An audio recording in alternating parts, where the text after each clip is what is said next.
Ahmedabad, the walled city of Ahmad Shah,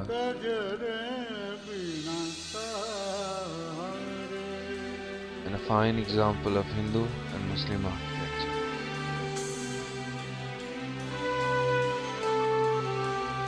has changed.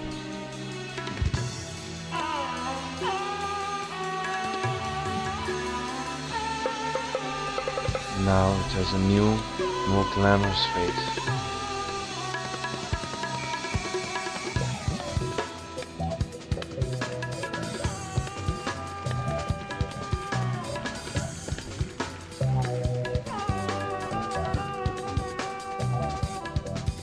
Ahmedabad has seen development in infrastructure, economy, people's habits, their hangouts.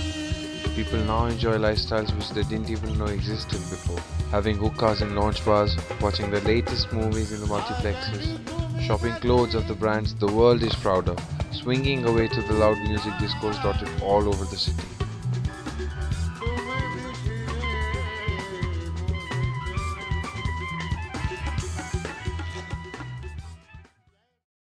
But one thing that has really grown and is spreading fast like forest fire is gaming.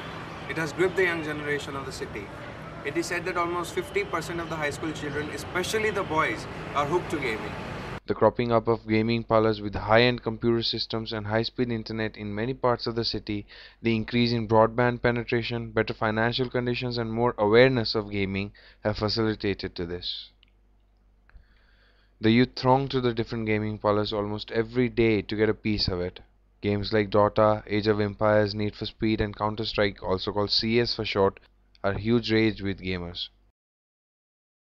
They form teams or clans and go against other such clans to prove their mettle and skill, most often in tournaments organized by the gaming parlors.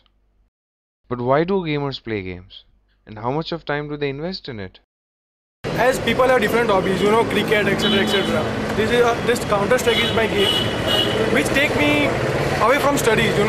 Whole day studies, college, tuitions, etc., etc. I play games because I work here and it's my passion. I'm not into social life, so for me it's a part of what do you call it, recreation. Enjoyment, time pass, whatever.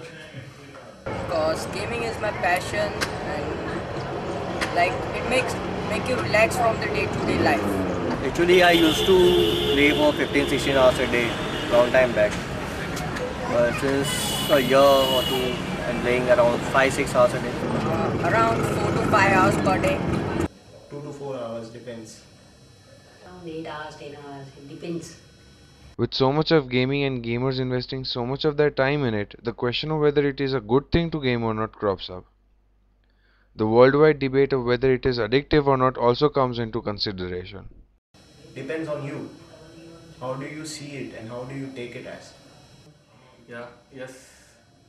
If you go out and keep people on the street, it's better you do it on a computer game than do it on the real life. You can take all type of risk inside a game and still sit back in a safe place having only a mice in your hand. That's quite acceptable. Looking at my point, gaming is a bad thing because it is a waste of time, money, and we can't concentrate ourselves in studies and that kind of stuff which have more importance in our life. Yeah, it's addictive and it's fruitful also. It really refreshes your mind and also. That's why it's good to play the games. Depends on you. If you have the willpower, it doesn't. Yeah, if you say taking breath is addicted, then gaming is obviously addicted. It is, because I'm addicted. Playing games can be really very helpful to people. Games like CS require a person to be very fast thinking and have a hand-eye coordination. Other strategy games like Age of Empires, Dota, etc. improve the management and planning skills of a person. And well, games are a lot of fun. They refresh you up after a hard day's work. Isn't that worth it? But the counter argument would be that people end up spending too much of time gaming and ruining their lives, wasting away time that should have been spent on earning money, studying, with the family, etc. Well, it's like any other good thing. Too much of it is a bad thing. For example, there are millions and millions on the internet daily. Some use it for forging contacts for work or business, or for education and research, while others just chatting away to strangers in search of love or surfing pornography.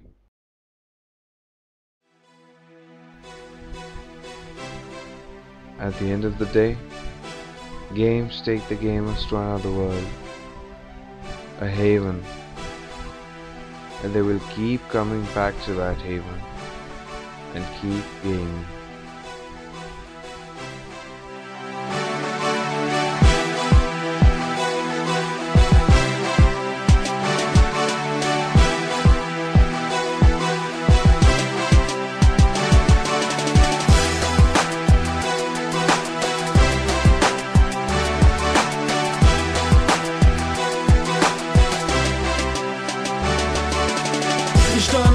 Was läuft, yeah, Musik vor Game. Was die Auswahl ist Frauen, bisher gibt es nur wenig Vertreter dieser Musik, die sich selbst nicht so ernst nimmt. Die, wenn du es ernst nimmst, nicht wirklich so ernst klingt. Und die dein Leben einfach nur ein bisschen lustiger machen will, weil jeder Tag einfach schnell vergeht.